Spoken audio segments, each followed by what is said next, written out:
Now, moving on to the main event, the induction. Our first honoree from the class of 2025 is Dexter Duhan, from our Iowa State chapter. Dexter is humbled and dedicated to a Triangle brother, and we are fortunate to have him with us today. As a founding father of the Iowa State chapter, he helped create a home for STEM students. In many ways, he was also a refounding father, playing a critical role in the chapter's current success and its new home. Beyond his service to Triangle, Dexter has built a phenomenally successful business career in Texas and has continued to be a philanthropist supporting various causes across the country.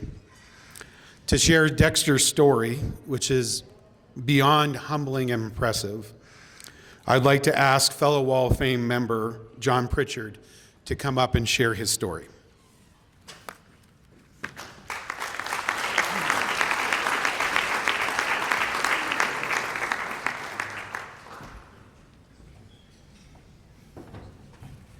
Good afternoon, everybody. I've only got 3 minutes, so I don't think I can even touch on Dexter's life, but I'm going to give it a try, so bear with me here. I truly get the distinct honor and privilege to introduce Dexter.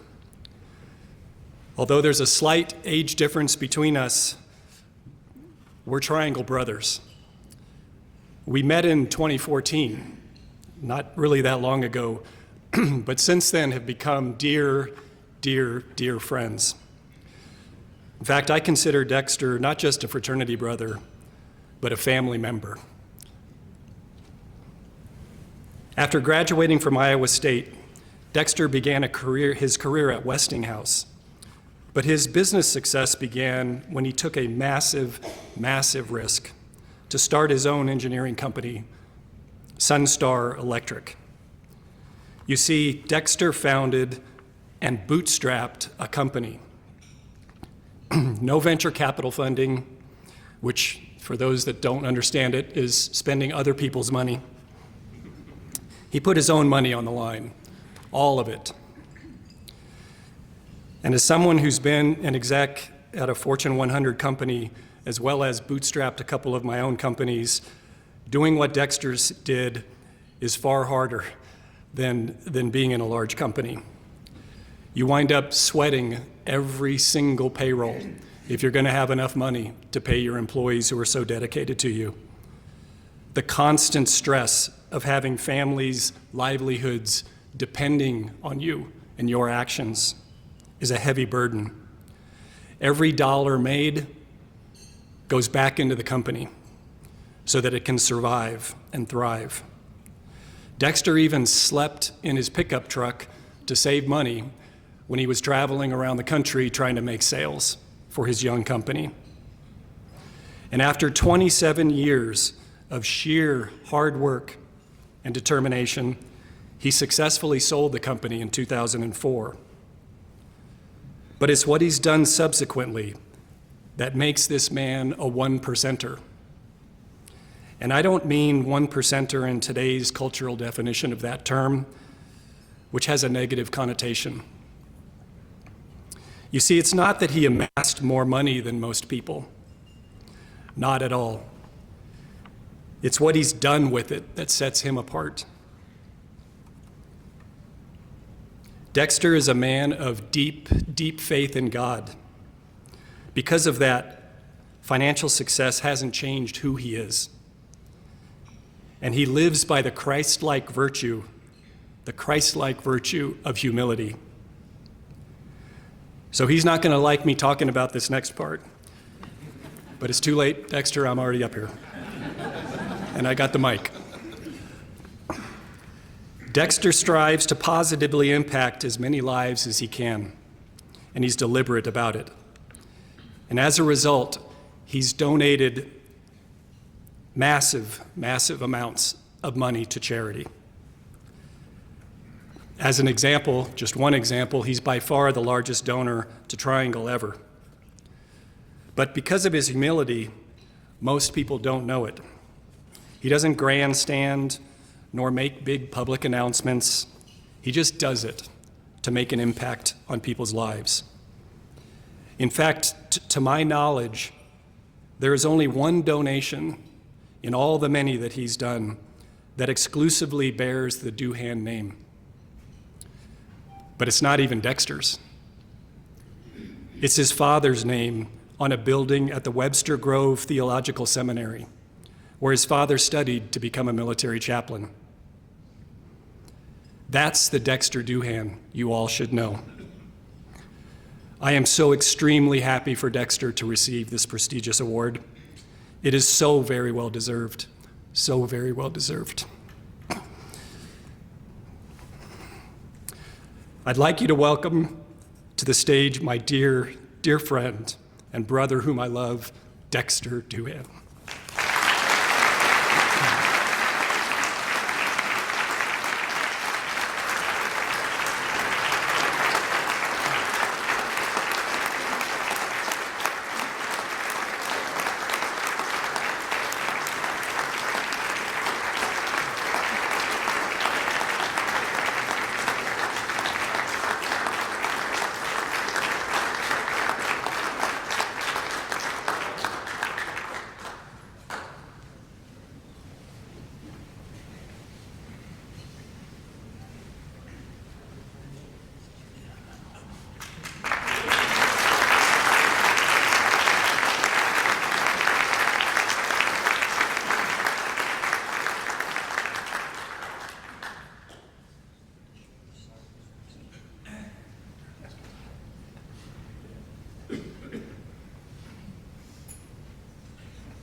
I'm not a public speaker, so bear with me.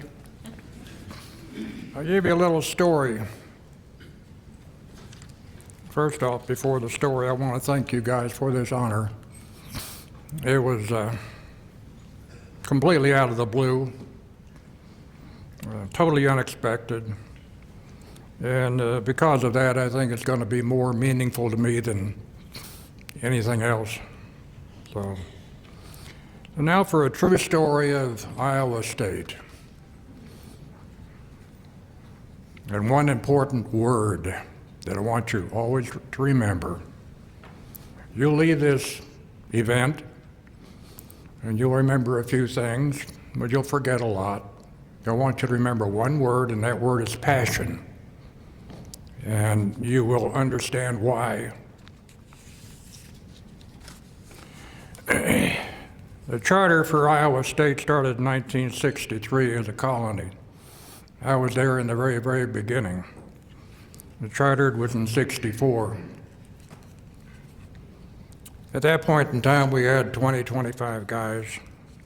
Ultimately, we got up to 30 or 35, 40 maybe.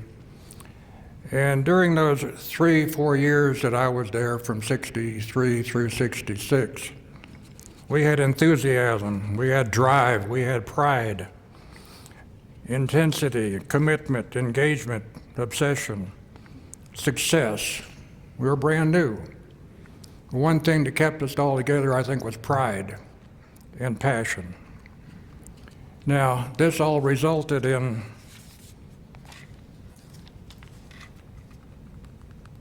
first couple of years, top GPA. Us and Farmhouse, back and forth, first, second, first. Back and then, top GPA was about a 2.95. Yeah, 3.03, 3.04. I don't know, maybe you guys are a lot smarter than we were back then, because you guys now have 3 5s and 3 4 5s and 3 5 6s and who knows whatever else. We had 15 guys or more in the house that had honoraries of different organizations. We had all kinds of intramural trophies that we won. We had the largest homecoming display year after year on our lawn. Within a year or two, the campus knew we were there. And that pride and passion just made us who we were. So time went on. I think that passion pretty much stayed good and strong throughout probably the 70s, the 80s, and 90s. In the year 2001, the old house that we bought when we originally moved in was an old Sigma Chi house, already 50 years old. So add another 40 years or so to that, and the house was old. Open-air dormitories, 8-man showers. It wasn't a house that was going to be acceptable and good recruiting tool. So the passion was gone.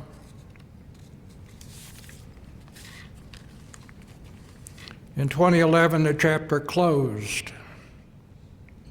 I couldn't recruit, wrong side of campus. In July of 12, the property in the house was sold. Now, someplace along that time period, there was an event of some kind, and John Pritchard was overhearing some little discussion in the corner. Iowa State, he drifts on over. Somebody said, "Oh, John, you don't know the chapter closed?" At that point in time, his blood started to boil. I mean, he couldn't believe that. And so from that point on, he got in gear. Had to restart the chapter. The code was 5 years before you can recolonize. He and some others flew into Indiana. In 2 years' time, they were allowed to do that. Then you had to recruit. Did the recruiting. October of 13, they were approved as a colony because they already had 12 guys. In May of 14, they got an office space, so they had a place to go. In March of 15, the SAE house down the street got into trouble, and their house was up for rent. So you got to negotiate contracts for that. 3-year contract. But they wanted $150,000 a year. We didn't have that kind of money. So we didn't take them up. They couldn't get another buyer. So in November of 15, they lowered the rent. Okay, well, we'll kind of make a little commitment there. But then further on, in the summertime or so, it got serious. Ultimately, we got the house for like $53,000 a year. 3-year contract. So during that time period, we looked around vacant lots, houses that could be torn down and rebuilt. We looked at maybe another fraternity or so that was going to go away, an apartment complex that we could buy, empty lots that we could build on. Nothing showed up. In March of 18, Sigma Chi, who had a brand new house built 3 years earlier, got themselves into trouble. Alcohol, drugs. The alumni group that had just got through spending time, money, effort, and energy to put together a brand new house for those guys basically said, enough. You're gone. We're going to put it up for sale. We got wind of that, started moving toward that. Sigma Chi headquarters all of a sudden found out that there was going to be for sale. Whoa, you can't do that. We need a house when we come back. We had a contract date of a such and such, the end of July, I think it was, to buy it, or the deal would be back to square one. So we had to cram everything into like a 30 or 45 day window, get all the details done.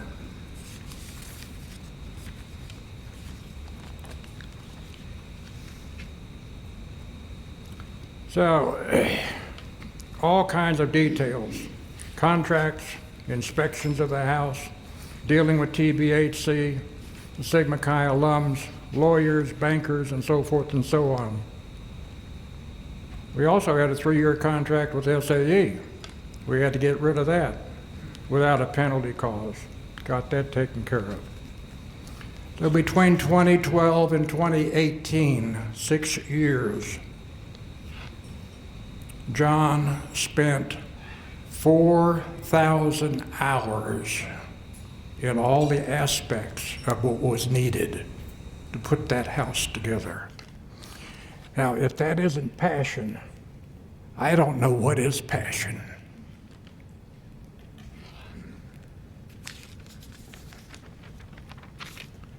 So, from 2018 forward, we ended up with about 25, maybe 30 guys moved over from the SEE house into a new Triangle house. It grew a little bit until 2020, and COVID hit, and we all know what happened when COVID hit. Things kind of just leveled off. So 2 years later, we started ramping back up again. We had a 55-man house. I think we reached that plateau somewhere around 2023 or 2024. 2025, I think we hit 100 people. The expectations with our current knowledge of rushing so far, we may hit 120 this calendar year. That's passion. The chapter house has passion. Now, there's a different dilemma when you got 120 and you can only sleep 55. We've got now an upside down world almost. You kick out the seniors and won't let the freshmen in. How does a group bond like we used to bond? So we've got a new set of rules and pathway that we've got to work through on that one there. Do we slow down? I don't know. Today we've got passion on steroids. We need to kind of dampen it down a little bit. I don't know.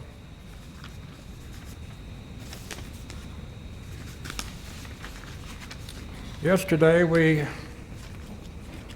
had the national awards, finalists and the nominees. Everybody got this in front of their,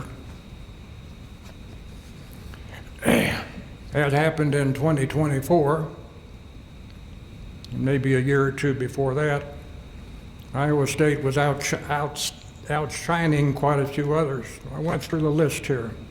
There are 17 categories. Iowa State guys are on 12 of them. Now that is passion.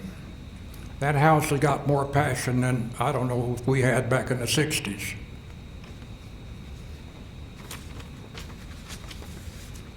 We got chapter of the year. I gave a similar speech about the history of the chapter back 2 years ago when we had the 60th get-together. I made an introductory speech up until the year when the chapter folded. John picked up and talked about from the chapter when it folded until we were able to obtain a new house. I got through speaking, John got through speaking, and Dave Swicker got through speaking. And the active president at that point in time addressed his group. His name was Nolan Zimmerman, who, by the way, won President of the Year in the awards. He got up and talked to his chapter. His voice was cracking. He was crying. Tears from a 20-year-old kid crying. That is passion beyond what you can possibly imagine.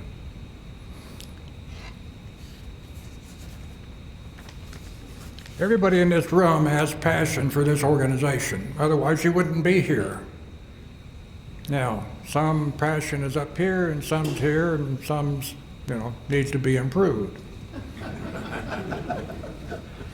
But what I want to say is that for you younger guys, have passion for the next 50 years and keep this organization moving in a good direction. And for us old-timers, keep passion for this organization as long as you're alive. Give back, pay it forward, and Triangle will succeed. Remember one word when you go home. That word is passion. You've heard other speakers over the last 2 or 3 days. They've had speeches. You don't necessarily remember the name of the speaker. You don't necessarily remember the content of what they said. But as time moves on, I want you to remember the one word of passion. So, I give you a chance. What word is important for this organization? Passion. That's pretty good.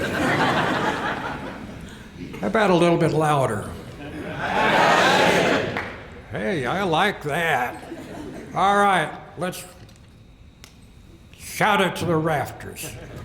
Passion. All right.